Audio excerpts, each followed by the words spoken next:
최근 한국의 윤석열 대통령이 한국 내 자체 핵무장론에 대한 지지 여론이 높은 것과 관련해 핵무기 개발이 어렵진 않지만 현실적이지 못하다고 밝혔습니다. 미국 정부는 이와 관련해 한국이 미국의 확장 억제 공약을 신뢰하고 있다는 점을 강조했습니다. 지난해 미국 정부는 바이든 행정부 들어 가장 많은 독자 대북 제재 조치를 단행한 것으로 나타났습니다. 함지아 기자가 보도합니다. 미국 국무부 대변인은 한국의 윤석열 대통령이 한국의 핵무기 개발 자체는 어렵지 않지만 국제사회 제재 등으로 현실적이지 못하다고 밝힌 데 대한 뷰이의 논평 요청을 받고 미국 확장 억제 공약에 대한 신뢰를 강조했습니다. 한국은 미국의 확장 억제 공약에 전적으로 신뢰하고 있으며 미국의 핵 억제력에 대한 지속적 신뢰의 중요성과 필요성, 혜택을 인식하고 있다고 밝힌 것입니다. 그러면서 미국은 핵태세 검토의 선언적 정책에 따라 한반도에서의 모든 가용한 핵무기 사용에 대해 한국과 협의하기 위해 모든 노력을 기울일 것을 약속한다고 강조했습니다.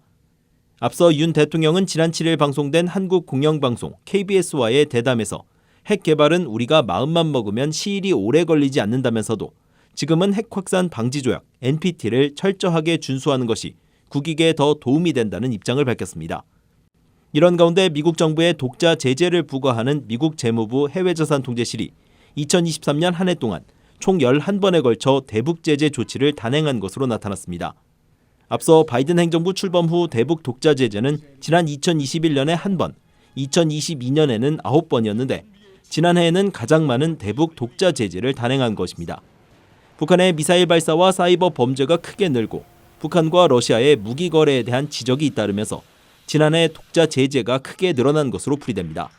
특히 미국의 제재는 중국과 러시아인 등 제3국적자 혹은 다른 나라 거주 북한인을 겨냥한 점도 주목됩니다. 지난해 재무부의 대북 제재 부과 대상 33건 중 10건은 주소지를 북한에 둔 북한 국적 개인이나 회사였지만 8건은 중국인이나 중국 회사 혹은 중국에서 활동 중인 북한인이었습니다. 유엔 안보리가 상임이사국인 중국, 러시아의 반대로 추가 대북 조치를 내놓지 못하고 있는 가운데 미국은 독자 제재 카드를 활용해 북한의 불법 행위에 대응하겠다는 의지를 보이고 있는 것입니다. We will impose additional sanctions against those working to facilitate arms transfers between Russia and the DPRK and between Russia and Iran.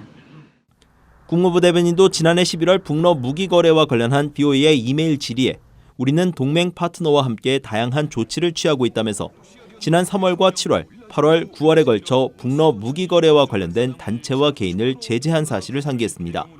그러면서 우리는 현재 제재를 집행하고 적절한 경우 북한과 러시아 간 이러한 무기 거래를 가능하게 하는 이들에 대해 새로운 제재를 부과할 것이라고 강조했습니다. BOE 뉴스 함지아입니다.